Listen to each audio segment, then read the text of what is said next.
आपको अपनी जिंदगी में जब कभी भी छोटी से छोटी या बड़ी से बड़ी कोई भी परेशानी आ जाए तो भगवत गीता के ये 30 उपदेश उस वक्त पे आपको बहुत काम आएंगे। ये पवित्र विचार आपके लिए समझना और उसे अपने जीवन में अनुकरण करना बहुत ही आवश्यक है। और ये 30 उपदेश 30वें से शुरू होकर पहले उपदेश पे समाप्त होगी। इसलिए वीडियो को आखिर तक पूरा ध्यान से सुने ताकि आपके भी जीवन में कल्याण हो सके। गीता का 30वां उपदेश है अश्वमेव भुक्तव्यम कृतम कर्म शुभाशुभम। इसका मतलब है कि आपने कोई भी कर्म किया हो उसका फल आपको जरूर भोगना पड़ेगा। अगर आपने अच्छे कर्म किए हैं तो वो जाने अनजाने में किसी मुश्किल वक्त पे आपको वो अच्छे कर्म उस मुश्किल वक्त से बचा ही लेंगे। अगर आपने गलत कर्म किए हैं, पाप किया है, तो उसकी सजा भी आपको जरूर मिलेगी। तो इंसान कितना ही छुप कर कर्म करे, चाहे वो कितना ही चालाकी से कर्म करे, लेकिन कहते हैं ना, उस परमात्मा के ईश्वर के चारों तरफ कैमरे लगे हुए हैं। हमारे एक एक कर्म पर वो प्रकृति, वो परमात्मा अपनी दृष्टि बनाए रखते हैं। हमारे एक एक कदम का हिसाब होता है। इसे हम एक कहानी से समझाते हैं। एक गांव में 2 मित्र रहते थे। उन दोनों ने विचार किया, इस गांव में हम धन नहीं कमा पा रहे हैं।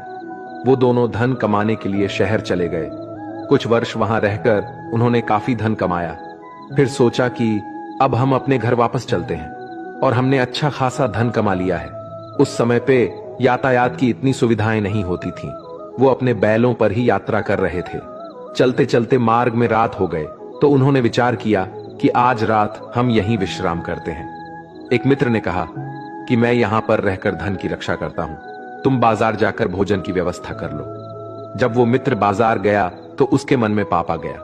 उसने सोचा कि इतना पैसा हमने कमा लिया है, अगर मैं इसको यही जंगल में मार दूं तो सारा पैसा मेरा हो जाएगा, नहीं तो मुझे इसका आधा धन इसको देना पड़ेगा।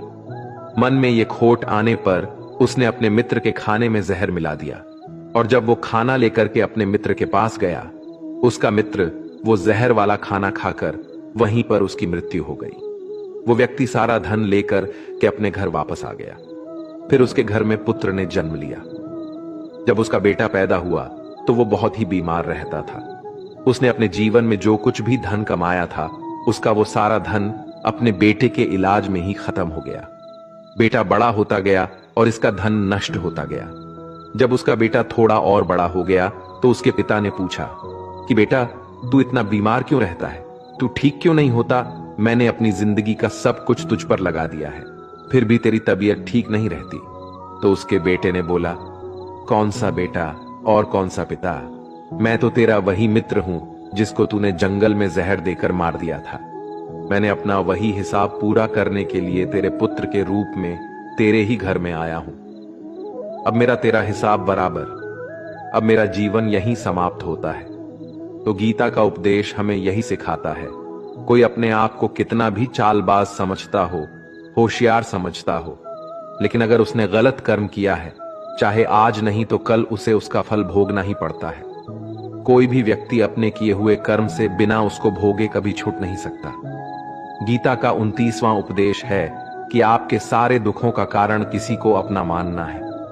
आप कभी गौर करना, आपकी जिंदगी के सारे दुख, सारी तकलीफें, सारी चिंताएं वहीं से आते हैं जहां आपका अपमान होता है कि ये मेरा है, ये मेरा अपना है। यहीं से आपकी जिंदगी में दुख का आना शुरू हो जाता है। इसे एक छोटी सी कहानी से समझते हैं। एक व्यक्ति के पास एक बहुत बड़ा महल था। उसने जिंदगी भर की सारी संपत्ति लगाकर उस महल को बनाया था। आसपास के शहरों के कई लोग उसके महल को देखने आते थे। कई बड़े बड़े सेठ उसके महल को खरीदने की कोशिश करते थे। इसलिए वो महल उसका अहंकार हो गया, उसके जीने की वजह था। उसका उस महल से बहुत लगाव था। एक दिन उसके महल में आग लग गई और वो कहीं बाजार गया हुआ था। जब वो घर लौट कर आया तो उसने देखा कि उसका महल तो आग में जल रहा है। अपने घर को आग में जलता हुआ देखकर उसे इतना दुख हुआ। उसने कहा, अगर ये महल नहीं रहेगा तो मैं भी जिंदा नहीं रहूंगा। अगर मेरा महल ही जलकर राख हो जाएगा तो मैं जी कर क्या करूंगा। वो भी उसी आग में छलांग लगाने की कोशिश करने लगा तो किसी दूसरे व्यक्ति ने उसे रोक लिया और कहा कि भाई, ये जो तुम्हारा महल है, इस महल को तुम्हारे कल बेटे ने किसी और को बेच आया है। जब उसे पता चला कि यह महल अब मेरा नहीं किसी और का हो चुका है तो उसकी सारी चिंता खत्म हो गई। जैसे और लोग उस जलते हुए महल को देखकर तमाशा देख रहे थे, वैसे ये भी खड़ा हो गया। इतने ही देर में उसका बेटा आया। वो अपने बेटे को देखकर बहुत खुश हुआ। उसे आशीर्वाद देने लगा कि तेरे जैसा बेटा तो बहुत भाग्य वाले माता पिता को मिलता है। तुमने तो मेरी जिंदगी बचा ही ली। आज इस घर में आग लग रही थी और तूने कल ही इसका सौदा कर दिया। वो अपने पिताजी से कहने लगा कि पिताजी, इस महल के सौदे के लिए बात तो करने गया था, पर सौदा कभी पक्का हुआ ही नहीं है। जब उसके पिता ने यह सुना कि अभी इस महल का सौदा हुआ ही नहीं है, तो वो दोबारा से फूट फूट कर रोने लगा और अपनी छाती पीटने लगा। महल वही है, इंसान वही है, लेकिन जब महल मेरा है तब वो दुख भी देता है, खुशी भी देता है। लेकिन जब वो मेरा नहीं है, उससे मेरा कोई रिश्ता नहीं है, तो सारे दुख खत्म हो जाते हैं। ऐसे ही जिंदगी में जब किसी जगह, किसी इंसान को, किसी रिश्ते को, किसी काम को हम अपना मान लेते हैं, मेरा मान लेते हैं, वो वहीं से सारे दुखों की शुरुआत होती है, वहीं से हर तकलीफ की शुरुआत होती है। तो श्रीमद् भगवद गीता का ये 29वां उपदेश यही कहता है कि आप जैसे ही किसी को अपनी जिंदगी जीने की वजह मान लेते हो, इसके बिना तो मैं जी ही नहीं सकता, तो फिर वो चीज, वो इंसान, वो काम आपको बहुत दुख देता है।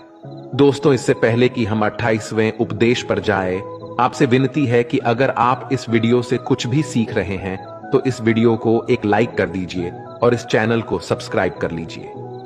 तो फिर चलिए आगे बढ़ते हैं। गीता का 28वां उपदेश है कि आज मैं जियो।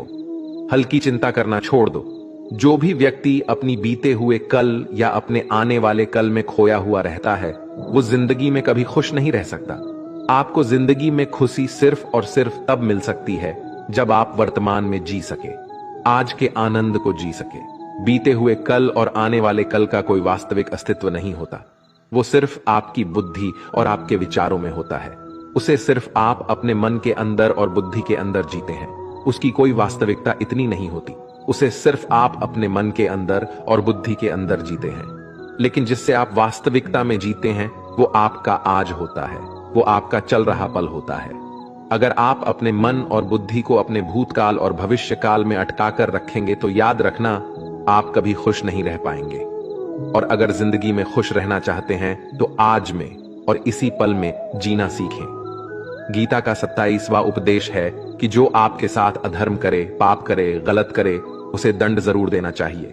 अगर आप उसे सहते हैं तो वो आपके साथ और गलत करता रहेगा। अगर आप उसे सहते हैं तो उसके पाप में आप भी भागीदार हो जाएंगे। अर्जुन श्री कृष्ण से कहने लगे कि जिनसे मैं युद्ध करने जा रहा हूं, ये सब मेरे भाई हैं, मेरे गुरुजन हैं। मैं इनके सामने कैसे हथियार उठाऊं, इनको कैसे मारूं? तो भगवान श्री कृष्ण ने अर्जुन से कहा कि जिन्हें तुम अपना मानते हो वो सभी अधर्मी है, वो पाप के पक्ष में खड़े हैं। और अगर तुम इनका वध नहीं करोगे, युद्ध नहीं करोगे, तो समाज में और भी पाप बढ़ जाएंगे। क्योंकि जब कोई ऐसे पापियों को नहीं रोकता है तो ये और भी ज्यादा पाप करते हैं। ऐसे ही जब आपके साथ कोई गलत करता है, आपको चोट पहुंचाता है, दुख पहुंचाता है, और वही आप चुपचाप रहते हो, तो उससे सामने वाले का मनोबल बढ़ जाता है। वो आपको कमजोर समझने लगता है और आपके साथ गलत करने का वो अपना हक समझने लगता है। लेकिन जब आप उसके गलत व्यवहार को, उसके अधर्म को रोक लेते हैं, उसका विरोध करते हैं, तब वो अपनी सीमा में रहना सीख जाता है। और यही कलयुग है। अगर इस जमाने में आपको खुश रहना है तो आपको अपनी रक्षा खुद ही करनी होगी। कोई आपके साथ गलत करे तो उसको कभी नहीं सहना रहना चाहिए, बल्कि उसका सामना करना चाहिए। गीता का 26वां उपदेश है कि किसी से भी हद से ज्यादा मोह कभी नहीं करना चाहिए। जिससे भी आप सबसे ज्यादा मोह लगाओगे, देखना वो आपको अवश्य रुलाएगा। मोह की वजह से ही आप किसी के पीछे मरते रहते हैं। मोह की वजह से ही आपको कई बार अपमान भी सहना पड़ता है। और कई लोगों को मोह की वजह से ही अपना अपमान दिखता भी नहीं है कि सामने वाला मेरी इज्जत तक नहीं कर रहा और मैं इसके पीछे मरा जा रहा हूं। वो आपकी आंखों पे ऐसी पट्टी लगा देता है कि आपको सच और झूठ दिखाई ही नहीं देता। आपको किसी इंसान का चेहरा दिखाई नहीं देता। आप जो देखते हैं, जो सुनते हैं, उसी पर यकीन करने लगते हैं, फिर चाहे आपको कितना ही दर्द मिल रहा हो। अगर आप किसी इंसान को ठीक से समझना चाहते हैं, उसकी सच्चाइयों को जानना चाहते हैं, तो उसके लिए बहुत जरूरी है कि आप उसके मोह से जल्द बाहर आ जाएं। आपका मोह आपको दुख देता है। जिस दिन मोह खत्म, उस दिन आपको किसी भी रिश्ते से कोई दुख नहीं मिल सकता, क्योंकि आपको फिर कोई फर्क ही नहीं पड़ेगा। गीता का 25वां उपदेश यह है कि आप वो मत करो जो सभी करते हैं, बल्कि वो करो जो आपके लिए सही है। स्वधर्मम निधनम श्रेय भारत धर्मो भयावह। श्री कृष्ण ने अर्जुन से कहा कि एक जो तेरा कर्तव्य है, जो तेरे लिए सही है, जो तुझे करना चाहिए वो कर तू। कभी भी वो काम मत कर जो दुनिया कर रही है। क्योंकि अर्जुन श्री कृष्ण से कहने लगा कि ऐसे भयंकर युद्ध में पढ़ने से अच्छा है कि मैं सन्यासी बन जाऊं। तो श्री कृष्ण ने अर्जुन से कहा कि सन्यासी बनना तेरा कर्म नहीं है, तेरा धर्म नहीं है, क्षत्रिय है तू। कर्म और तेरा धर्म यही है कि तू अधर्म का नाश कर, धर्म की रक्षा कर। ऐसे ही हर इंसान का एक अलग कर्तव्य होता है, एक अलग ही मार्ग होता है। तो कभी भी उस मार्ग पर मत जाना जहां सारी भीड़ जा रही हो। कभी भी वो काम मत करो जो दुनिया करती है, कि आजकल का ये ट्रेंड हो गया है, ये फैशन हो गया है, सब करते हैं इसीलिए हम भी कर रहे हैं। सारी भीड़ यही काम कर रही है इसलिए हम भी कर रहे हैं। अगर आप वो करोगे जो भीड़ कर रही है, तो आप भी उसी भीड़ में कहीं खो जाओगे। लेकिन वही अगर आप वो करोगे जो आपके लिए सही है, जो आपकी प्रतिभा है, तो दुनिया की सारी भीड़ में भी आप सबसे अलग नजर आओगे। गीता का 24वां उपदेश है कि जिंदगी में धोखा अपने ही देते हैं, क्योंकि उनको आपकी कमजोरियों का पता होता है। बाहर वाला आपको धोखा नहीं दे सकता, क्योंकि उसको आपके बारे में पता ही नहीं है कि आपको चोट कहां पहुंचानी है। लेकिन जो आपका अपना है, आपका खास है, उसे बहुत गहराइयों से पता होता है कि इसकी कमजोरी क्या है। ऐसा क्या करें जिससे इसको दर्द पहुंचाया जा सके, जिससे इसको हम नीचा दिखा सकते हैं, इसको चोट पहुंचा सकते हैं। ये कलयुग है, इसमें बाहर वालों से नहीं, जो हमारे अपने हैं ना, उनसे ही सावधान रहना होता है। महाभारत का युद्ध दो अलग अलग राज्यों में नहीं हुआ था, बल्कि एक ही परिवार के भाइयों में हुआ था। सभी आपस में एक ही वंश के लोग थे। कितनी बार दुर्योधन ने जहर देकर भीम को मारना चाहा। न जाने कितनी बार दुर्योधन ने पांडवों को जान से मारने की कोशिश की। वो उसका कोई पराया नहीं था, बल्कि उसका भाई था। सारी लड़ाइयां घर के अंदर ही होती हैं। बाहर कौन लड़ेगा? हमसे घर में ही सारे झगड़े होते हैं। तो आपको चोट सिर्फ वही लोग पहुंचा सकते हैं जो आपके अपने हैं। आपको धोखा सिर्फ वही लोग दे सकते हैं जो आपके अपने हैं। गीता का 23वां उपदेश है, जो इंसान अपनी रक्षा खुद नहीं कर सकता, उसकी रक्षा भगवान भी नहीं कर सकते। श्री कृष्ण अर्जुन से कहते हैं कि तस्मात् सर्वेषु कालेषु मामनुस्मर युद्ध च, यानी कि हे अर्जुन, तू हर काल में मेरा स्मरण करते रहना और युद्ध भी करते रहना। तो अर्जुन ने श्री कृष्ण से पूछा कि ये युद्ध तो कुछ ही दिनों में समाप्त हो जाएगा, लेकिन आप कह रहे हैं कि तू हमेशा मेरा स्मरण करते रहना और युद्ध करते रहना। हमेशा युद्ध करने का क्या मतलब है? तो श्री कृष्ण ने अर्जुन से कहा कि ये जिंदगी ही रणभूमि है। इस जीवन में सुख दुख आते ही रहेंगे और तुझे उनका डट के मुकाबला करना है। श्री कृष्ण ने यह नहीं कहा कि तू चुप करके बैठ जाना और मैं लड़ाई करूंगा। बहुत गहराई है गीता के ज्ञान में। हमारे जीवन की डोर भी संभाल के ईश्वर बैठे हुए हैं, लेकिन युद्ध हमें ही करना है। ईश्वर को याद करना है कि हे ईश्वर, मुझे शक्ति देना, मुझे समझ देना, मुझे बुद्धि देना, ताकि मैं अपनी जिंदगी की सारी लड़ाइयां जीत सकूं, मैं जिंदगी में सही मार्ग पर चल सकूं। लेकिन आपको अपनी लड़ाई खुद ही लड़नी पड़ती है। जो लोग ये कहते हैं कि हम कुछ नहीं करेंगे, सभी ईश्वर करेंगे, तो कहते हैं कि आलसी इंसान को देखकर तो भगवान भी घबरा जाता है। ये कुछ नहीं करेगा। भगवान ने बुद्धि दी है, समझ दी है। ईश्वर आपको प्रेरणा देते हैं, शक्ति देते हैं, लेकिन आपको अपनी रक्षा स्वयं ही करनी पड़ेगी। गीता का 22वां उपदेश है कि कोई भी ऐसी गंदी आदत खुद को मत लगने देना जो आपकी जिंदगी को बर्बाद कर दे। कहीं ना कहीं महाभारत का यह युद्ध एक जुआ की आदत की वजह से ही शुरू हुआ था। सारा खेल वहीं से शुरू हुआ था। एक ऐसी जुआ की लत जहां युधिष्ठिर ने अपने भाइयों को दांव पर लगा दिया, अपनी पत्नी को दांव पर लगा दिया, ऐसा जितने का नशा की अपना सब कुछ गंवा दिया। ऐसे ही हम भी अपनी जिंदगी में जब कोई ऐसी गंदी आदत लगा देते हैं, चाहे वो कोई भी हो, चाहे वो नशे की हो, मोबाइल की हो, किसी इंसान की हो, कोई गलत काम करने की हो, कोई भी गलत आदत जो आपको बर्बाद कर सकती है। अगर आप उसको नहीं छोड़ेंगे तो आपका सब कुछ खत्म हो जाएगा। इससे पहले कि आपकी आदत आपको खत्म कर दे, आप अपनी गलत आदतों को खत्म कर दीजिए। गीता का 21वां उपदेश यह है कि आलसी इंसान कभी कुछ हासिल नहीं कर सकता। अधिकतर लोग सिर्फ योजनाएं ही बनाते रहते हैं कि मुझे बड़ा घर चाहिए, मुझे बड़ी गाड़ी चाहिए, मैं दुनिया घूमना चाहता हूं, मुझे ये चाहिए वो चाहिए। ये हर कोई सोच लेता है, लेकिन उस पर मेहनत करना, अपना कर्म करना वो नहीं करते। क्योंकि चाहना तो बहुत आसान है, लेकिन उसके लिए कर्म करते रहना वो बहुत मुश्किल है। हर कोई चाहता है कि मेरा शरीर फिट हो, लेकिन उसके लिए एक्सरसाइज करना वो आपको ही करना होगा। जो इंसान आलसी बन के बैठा रहता है तो उसे ना ही अच्छा शरीर मिलता है और ना ही अच्छा जीवन मिलता है। तो अगर जिंदगी में कुछ पाना चाहते हो तो आलस्य को अपनी जिंदगी से दूर कर देना। आलस्य के चलते ही आपको कुछ मिलने वाला तो नहीं, लेकिन जो आपके पास है ना, वो भी गवा दोगे। गीता का 20वां उपदेश यह है कि जिंदगी में अगर खुशी चाहते हो तो मन की गुलामी को त्याग कर दो। कई लोग कहते हैं कि हम करना तो बहुत कुछ चाहते हैं, लेकिन कुछ कर ही नहीं पाते। पता भी सब कुछ है कि क्या करने से हमारी जिंदगी बेहतर हो सकती है, क्या चीज है जो हमको नुकसान पहुंचा रही है, लेकिन फिर भी कुछ कर नहीं पाते। समझते सब कुछ है, लेकिन समझकर भी, चाहकर भी कुछ कर ही नहीं पाते। वो इसलिए होता है क्योंकि आप अपने मन के गुलाम बन चुके हो। लोग तो अपनी जीभ का भी स्वाद तक नहीं छोड़ पाते। फिर कहते हैं कि हम पतले नहीं हो पाते, फिट नहीं हो पाते, सक्सेस नहीं मिल रही है, क्योंकि जो आपको करना चाहिए आप वो करते ही नहीं हैं। आपका मन सब कुछ समझकर भी आपको वो करने ही नहीं देता। इसलिए जिंदगी में अगर आगे बढ़ना है तो अपने मन के अनुसार चलना छोड़ दो। जो आपके लिए सही है वो ही आपको करना चाहिए।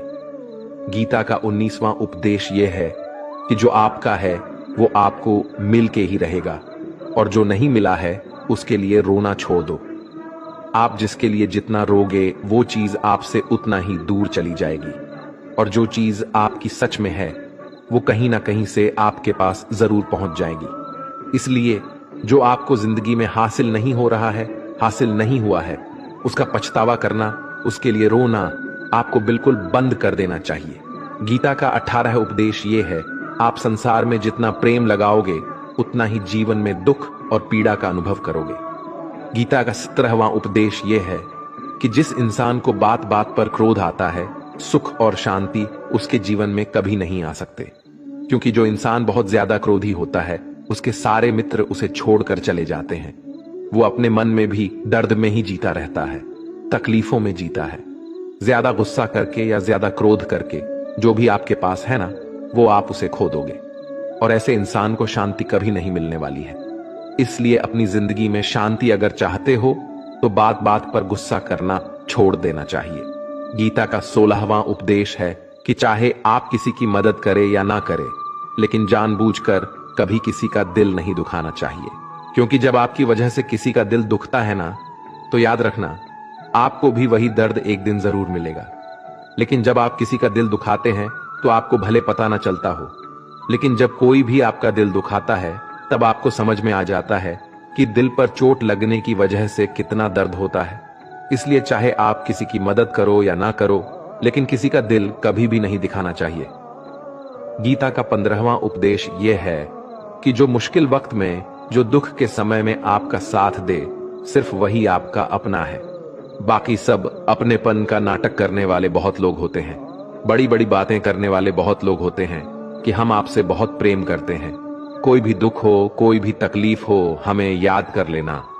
लोग दुख उठाने की बात करते हैं, लोग आने जाने की बात करते हैं, हाथ मिलाना तो ठीक से नहीं जानते और दिल मिलाने की बात करते हैं।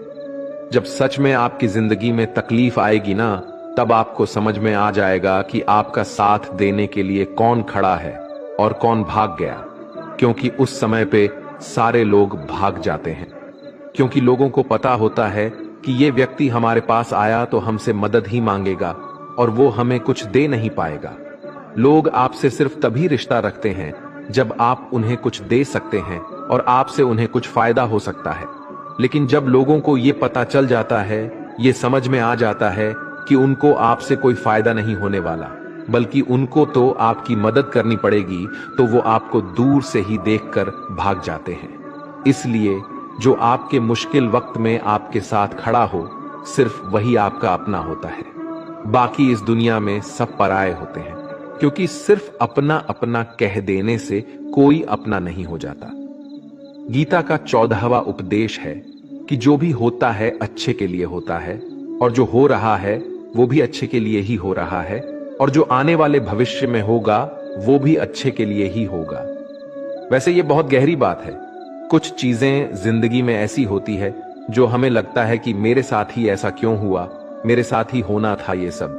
लेकिन जब वो वक्त गुजर जाता है, एक दिन हमको समझ आ जाता है कि अगर हमारे साथ ये सब नहीं होता तो आज हम इस मुकाम पर नहीं होते। अगर मेरे साथ ये सब नहीं होता तो शायद हमारी जिंदगी और भी बर्बाद हो सकती थी। इसलिए अगर हमें ये समझ में आ जाए कि जिंदगी में जो कुछ भी हो रहा है वो सब अच्छे के लिए ही हो रहा है, तो जीवन में हमेशा खुश रहेंगे। गीता का 13वां उपदेश है कि हर काम को समझदारी से करना ही योग होता है। योगः कर्मसु कौशलम। कई लोग काम तो करते हैं लेकिन उन्हें हासिल कुछ नहीं होता। बहुत लोग कहते हैं कि हम तो मेहनत बहुत करते हैं, तब भी जिंदगी में सफलता हासिल नहीं हो रही है। लेकिन सच्चाई यह है कि बहुत कुछ करने से, बहुत मेहनत करने से आपको सफलता नहीं मिलेगी, लेकिन सही तरीके से, सही समझ के साथ काम करने से आपको जिंदगी में सफलता अवश्य मिलेगी। गीता का 12वां उपदेश है कि कभी भी किसी भी चीज की अति नहीं करनी चाहिए। कोई भी चीज हद से ज्यादा नहीं करना चाहिए। किसी से प्रेम भी हद से ज्यादा मत करना। किसी से नफरत भी हद से ज्यादा नहीं करना। हद से ज्यादा मीठा भी खराब हो जाता है। हद से ज्यादा कड़वा भी खराब हो जाता है। हद से ज्यादा आराम भी आपको बीमार कर सकता है। हद से ज्यादा खाना भी आपको बीमार कर देगा। हद से ज्यादा भूखा रहना भी आपको नुकसान ही पहुंचाएगा, और हद से ज्यादा जागना भी आपको बहुत ज्यादा नुकसान पहुंचाएगा। इसलिए जीवन को संतुलन के साथ जीना चाहिए। जैसे ही आप संतुलन को खो देते हैं, वैसे ही आपके जीवन में कोई ना कोई छोटी या बड़ी दुर्घटना हो जाती है। गीता का 11वां उपदेश है कि जिसे आप सबसे ज्यादा महत्व दोगे, वो आपको कभी महत्व नहीं देंगे। आपने कभी गौर किया है कि आपका अपमान कौन लोग करते हैं कि आप जिसे सबसे ज्यादा, हद से ज्यादा महत्व देते हैं? दूसरों की इज्जत करना अच्छी बात है, पर दूसरों की अगर बहुत ज्यादा इज्जत करेंगे, उनकी नजर में आपकी इज्जत खत्म हो जाती है। इसलिए किसी को भी कभी भी अपना सब कुछ नहीं बनाना चाहिए कि तुम ही मेरे सब कुछ हो। जैसे ही आप किसी को अपना सब कुछ बना लेते हैं, तो आप उसके लिए कुछ भी नहीं रह जाते।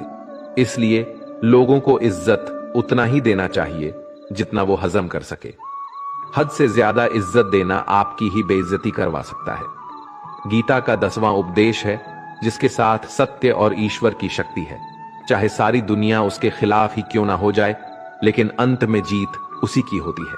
श्रीमद् भगवद गीता में कुल 700 श्लोक है और 18 अध्याय है। गीता का आखिरी श्लोक है, यत्र योगेश्वरः कृष्णो यत्र पार्थो धनुर्धरः तत्र सिरिरः विजयोर भूति विधवाणी फिर मतिर्मम। धृतराष्ट्र बार बार संजय से पूछता था कि बताओ, युद्ध में कौन जीत रहा है, कौन हार रहा है, क्योंकि उसे विश्वास था कि भीष्म पितामह मेरे पक्ष में है, गुरु द्रोणाचार्य मेरे पक्ष में है, और यहां तक कि कर्ण भी मेरे पक्ष में है, तो भला हमें कौन हरा सकता है। लेकिन संजय ने धृतराष्ट्र को कहा कि जहां ईश्वर है वहीं पर सकते हैं, और हमेशा वही जीत होती है। चाहे आपके पास कितनी भी शक्ति क्यों ना हो, लेकिन सत्य और ईश्वर जिसके लिए खड़े हो जाए, उसे दुनिया में कोई भी नहीं हरा सकता। गीता का 9वां उपदेश है कि किसी पर भी आंखें बंद करके भरोसा नहीं करना चाहिए। जैसे महाभारत की कथा में दुर्योधन ने कितनी बार षड्यंत्र करके पांडवों को मारने की कोशिश की, आग में जलाने की कोशिश की, पर वो धर्म पर चलने वाले लोग बार बार उसकी बातों में आ गए। ये बात और है कि ईश्वर उनकी रक्षा कर रहे थे, पर जिसे वो अपना भाई समझ रहे थे, जिससे वो अपना सगा समझ रहे थे, जिस पे वो भरोसा कर रहे थे, वही उनकी मृत्यु करवाना चाहता था। इसलिए भरोसा करते समय अपनी आंखें जरूर खुली रखनी चाहिए। गीता का 8वां उपदेश है कि जीवन में वैसे तो लड़ाई झगड़े से बचना चाहिए, लेकिन जब बात आपके चरित्र, सम्मान और अधिकार की हो तो लड़ना भी चाहिए।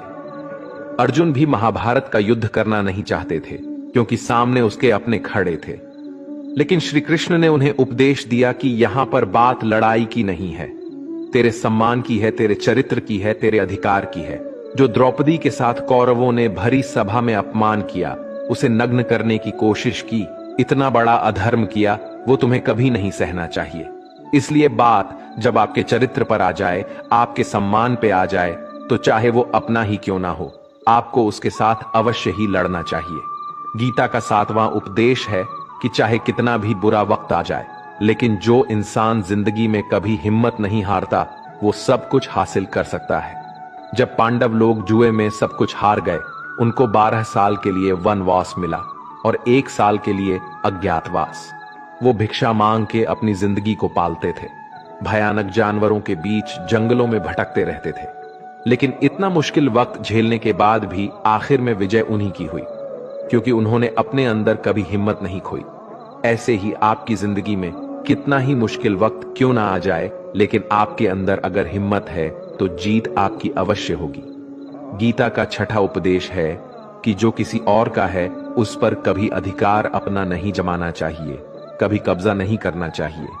जब शकुनी ने षड्यंत्र करके पांडवों को हस्तिनापुर से अलग करवा दिया, एक राज्य दे दिया जहां की भूमि भी बंजर थी, जहां और कुछ नहीं हो सकता था, लेकिन पांडवों ने उस शहर को इतना सुंदर बना दिया, इतना वैभवशाली बना दिया कि हस्तिनापुर भी उसके आगे फीका लगने लगा। और उसके वैभव को और सुख को देखकर दुर्योधन अंदर ही अंदर जलता था, और इसलिए उसने कई षड्यंत्र करके उनका वो खांडव प्रस्थ भी उनसे छीन लिया। जो चीज उनकी नहीं थी उस पर भी कब्जा किया।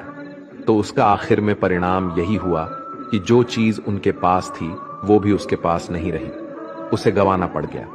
इसीलिए जो आपका नहीं है कभी उस पर अधिकार नहीं जमाना चाहिए। गीता का 5वां उपदेश है कि वो इंसान जिंदगी में सफल माना जाएगा जो अंदर से हमेशा खुश रहता है। बाहर से तो सभी खुश दिखाई देते हैं, लेकिन अंदर से इंसान अशांति से भरा रहता है।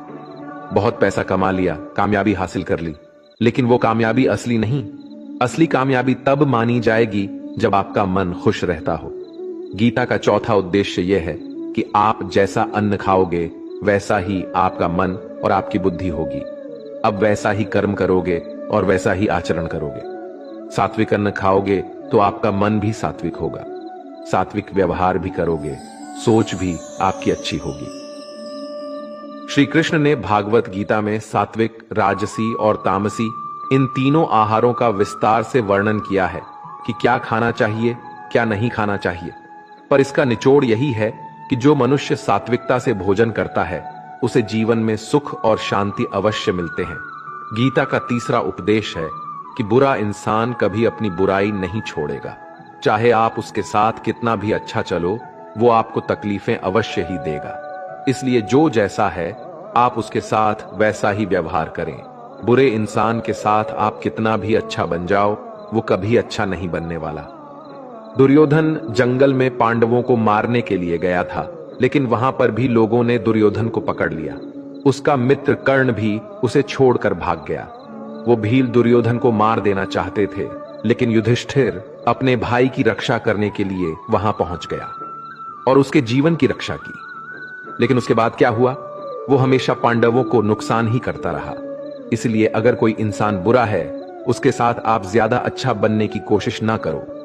जो जैसा है उसके साथ वैसा ही व्यवहार करो। गीता का 2रा उपदेश है कि मृत्यु से डरना व्यर्थ है। हर व्यक्ति के मन में मृत्यु का भय होता है। इस संसार का जब से निर्माण हुआ है तब से जन्म मृत्यु का चक्र चला आ रहा है। यह प्रकृति का नियम है। इस सत्य को स्वीकार करके भय मुक्त होकर आज में जीना चाहिए। किसी को भी आने वाले पल के बारे में कुछ नहीं पता होता, लेकिन इस संशय में भयभीत रहने से जीवन नहीं दिया जा सकता। गीता का पहला उपदेश है कि जो इंसान अपने कर्मों को समय पर खत्म नहीं करता, समय की कद्र नहीं करता, उसकी जिंदगी का सारा समय व्यर्थ ही समाप्त हो जाता है, क्योंकि समय ही आपका जीवन है। अगर आप अपने समय को व्यर्थ में नष्ट करते रहेंगे और उसे गवाह देंगे तो आपको जीवन में कुछ भी हासिल नहीं होगा। अगर कुछ जिंदगी में पाना चाहते हैं तो समय की कदर अवश्य करना सीखो। जो भी व्यक्ति गीता के इन 30 उपदेशों को रोज सुनेगा, समझेगा, तो जिंदगी की कितनी भी मुश्किल से मुश्किल घड़ी क्यों ना आ जाए, उसे ऐसे मुश्किल वक्त में भी रास्ता अवश्य मिलेगा।